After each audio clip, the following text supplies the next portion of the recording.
সকাল আজ 29শে এপ্রিল 2026 বিধানসভা নির্বাচনের দ্বিতীয় পর্যায় দক্ষিণবঙ্গে সম্পন্ন হতে চলেছে।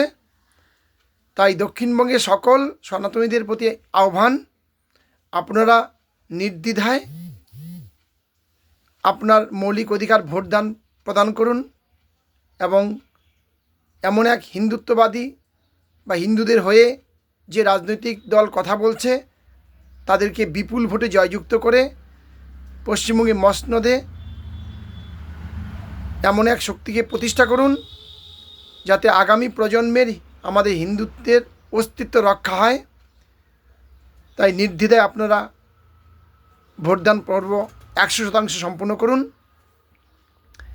এবার এই বিধানসভা নির্বাচন আমাদের কাছে খুব গুরুত্বপূর্ণ, কেননা পরিবর্তনের মধ্য দিয়ে আমরা সকলেই একটি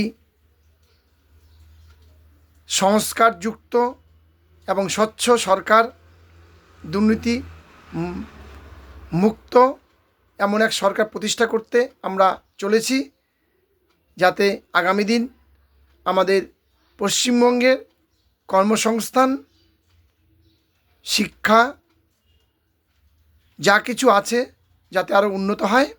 তার জন্য আমাদের এই ভোট পর্ব বা নির্বাচন খুব গুরুত্বপূর্ণ।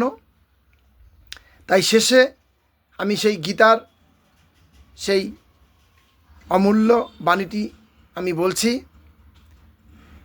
যদা যদা হি ধর্মস্য গ্লানির্ভবতি ভারত অভ্যুত্থানার্ম ধর্মস্য তদাত্মনম সৃজাম্যহম পরিত্রাণায় সাধুনাম বিনাশায় চ দুষ্কৃতাম ধর্ম সংস্থাপনার্থায় সম্ভাবামি যুগে যুগে।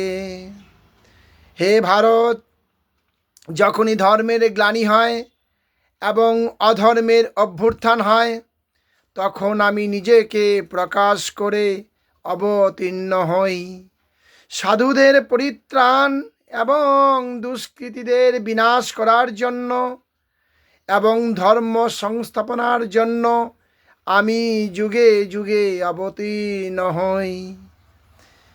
গীতার এই শ্লোক আমাদের ভারতবর্ষে যাতে আবার ধর্ম প্রতিষ্ঠা হয় এবং দুষ্কৃতীদের বিনাশ হয়, তার জন্য সকল সনাতনীদের প্রতি আবার আহ্বান, আপনারা পরিবর্তনের যাত্রাকে অব্যাহত করে এমন এক শক্তিকে পশ্চিমবঙ্গে প্রতিষ্ঠা করুন যাতে আমরা আগামী দিন এই পশ্চিমবঙ্গ ভারতবর্ষের সমস্ত রাজ্যের মধ্যে একটি সুন্দর এবং শক্তিশালী হিন্দুর পীঠস্থান হয়ে উঠতে পারে।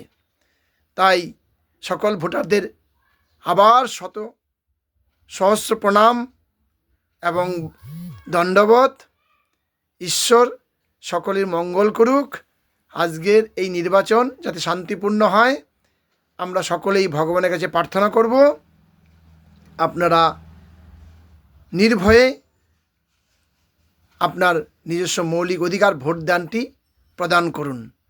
ধন্যবাদ। জয় শ্রীরাম। ভারত মাতা কি জয়। ভারত মাতা কি জয়। ভারত মাতা কি জয়।